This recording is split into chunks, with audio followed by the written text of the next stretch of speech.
तनु बेदी ने लिखा है, प्रणाम Anant Shri, we have read love is eternal, patience and it waits, but last time we discussed that when one breaks or leaves the relationship we must let go. Is not it contradictory to first line? तनु बेदी ने लिखा है कि कहते हैं कि प्रेम शाश्वत है, धैर्य से प्रतीक्षा करता है, और पिछली बार मैंने कहा कि जब हम अलग होते हैं, सेपरेशन आता है, लोग के संबंध हटते हैं, तो उनको जाने देना चाहिए। तो पूछते हैं क्या ये विरोधाभासी नहीं है? ये बिल्कुल भी विरोधाभासी नहीं है।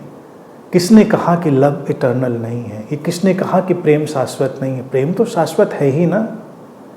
लेकिन एक चीज़ हमेशा ये भी ध्यान रखें, प्रेम कोई संबंध नहीं है। प्रेम एक इनर स्टेट है, प्रेम एक आंतरिक अवस्था है। संबंधों में वो ढलती है, पिघलती है, बहती है अवस्था, लेकिन प्रेम कोई संबंध नहीं है। संबंध जुड़ सकते हैं, टूट सकते हैं, लोग आ सकते हैं, जा सकते हैं, प्रेम तो फिर भी प्रेम रहता है। अगर हम ये समझते हैं कि दो लोगों के मिलने से प्रेम पैदा होता है, तो ये हमारी गलतफहमी है। जब प्रेम की अवस्था व्यक्ति के भीतर होती है तभी वो प्रकट होती है। यूं देखा जाए तो इंट्रिंसिक नेचर हमारा प्रेम का है, लेकिन हम उसको मैनिफेस्ट नहीं करते, उसको उद्घाटित नहीं करते।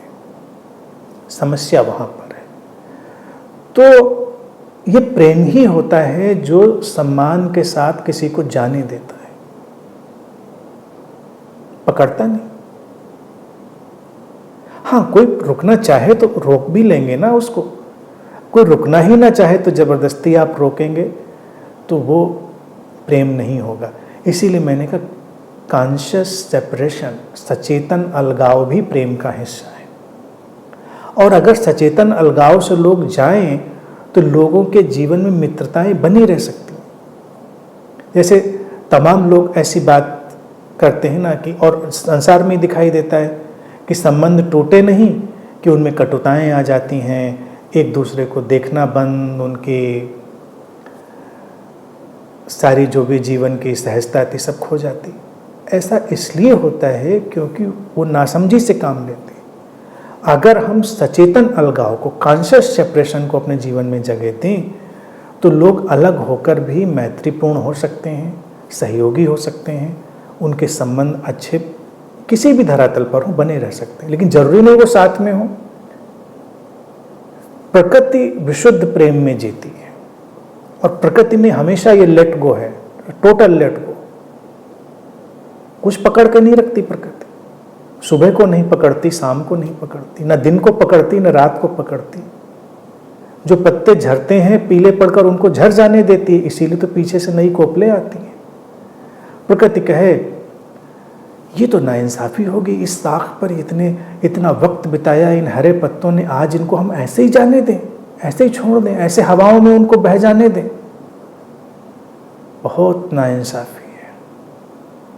प्रकृति नहीं कहती, बह जाने देती। बह जाने ही नहीं देती, अक्सर देखें पतझड़ में तेज हवाएं भी आ जाती हैं सहयोग देने के लिए कि और जल्दी से वो टूटकर हवाओं में उड़ जाएं ताकि पीछे से नई कोपले आए। तो जो संबंध जाने होते हैं, जिनमें वो सेपरेशन आना होता है, हम देखेंगे कि कई बार वहाँ भी कुछ हवाएं आ जाती हैं तेज, उनको बहा ले जाती हैं, उड़ा ले जाती हैं। वहीं पर व्यक्ति की अपनी जो आंतरिक अवस्था है वो काम आती है। सचेतनता, उसकी सौम्यता, उसकी गरिमा, कि हम उनको वैसे ही विदा हो जाने दें। और जिनको विदा नहीं होना है वो विदा नहीं होंगे। किसी शाख पर कोई पत्ता भी नहीं गिरने वाला है तो कहाँ वो गिर जाएगा? हवा चलेगी भी तो नहीं गिरेगा ना, वो हिलेगा, डुलेगा, कांपेगा, लेकिन टिका रहेगा। तो जिन्हें नहीं विदा होना है वो लड़ेंगे, झगड़ेंगे, सब करेंगे लेकिन जाएंगे नहीं। और जिनको जाना है वो लड़ेंगे झगड़ेंगे भी नहीं, हो सकता है मुस्कुराएं गले भी लगें, लेकिन चले ही जाएंगे।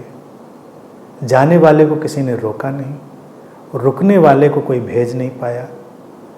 प्रेम इन सारी स्थितियों का स्वीकार करता है, वो हमारी आंतरिक अवस्था है।